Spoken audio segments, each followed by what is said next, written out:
Welcome back. President Trump doubles down on his demands for a border wall as he calls on Democrats to restart negotiations on funding the government past February 15th. A new number of House Democrats appear to be supporting the idea of at least a vote on wall funding.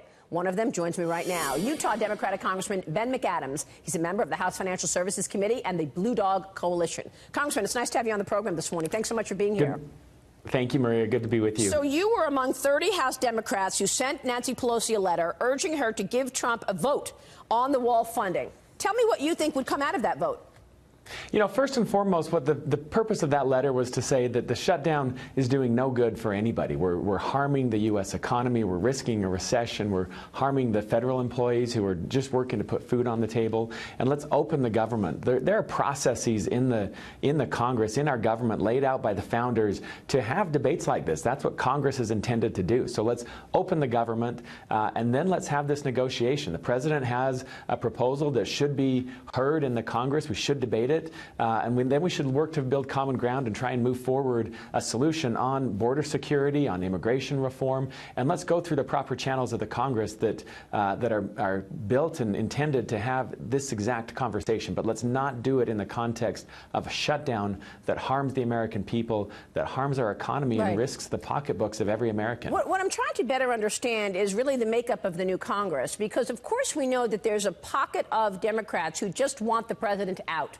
And much of it is politics, and they are resisting anything that he would like. We know that Nancy Pelosi and many of her colleagues voted for a wall and voted for wall fencing years ago many times. We know that there's a wall right now, a border wall in Nancy Pelosi's own state of California, separating Tijuana and San Diego. But because President Trump has the idea, it's resist, resist, resist. So you come from a red state. You beat out your opponent on the Republican side. Do you think there's a movement within your new Congress to actually get things done, putting politics aside and not necessarily resisting everything the president says because you don't like his personality? Absolutely. You know, there are a lot of me and my colleagues who were elected this last year. A lot of us are just pragmatists who just want to get something done.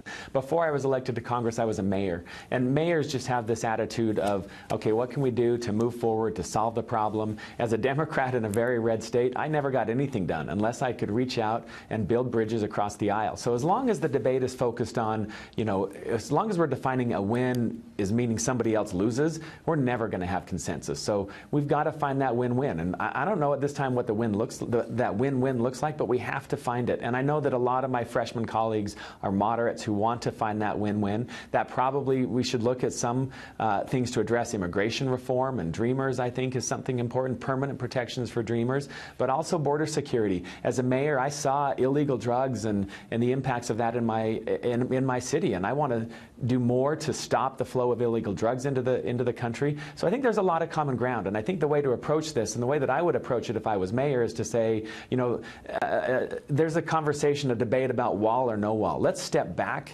from that conversation where it's divisive, and let's talk about what we have in common. Let's find that thread of commonality amongst Republicans and Democrats. I think the thread of commonality is we all want to protect the border. We can find common ground on that. So in some places that's going to mean technology, other places, in other ways, immigration reform, and in some places it may mean a barrier. And I think if we step back and reframe the conversation about protecting the border and what can we do and what's the most effective way to do that, instead of debating a wall or no wall, let's debate border security, and I think there's a lot of common ground. Yeah, I think you make a lot of good points, because there are areas of the country where they're wide open, and perhaps maybe you don't need an actual fence or wall there, because you can use technology and drones. They're wide open areas that if illegals come in, you can actually apprehend them easily because it's so wide open. But then there are other areas, like the wall we've been looking at in Nancy Pelosi's state, separating Tijuana from San Diego, where you have a very dense population, 3 million people on one side of the wall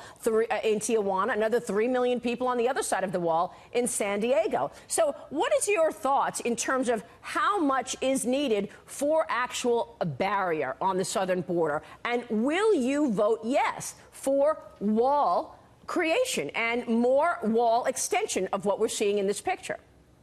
So what I've tried to do is not draw any lines in the sand. I want to vote to have border protection, to have border security, to reduce the flow of drugs and even illegal immigration. But you've said part of that may include a barrier.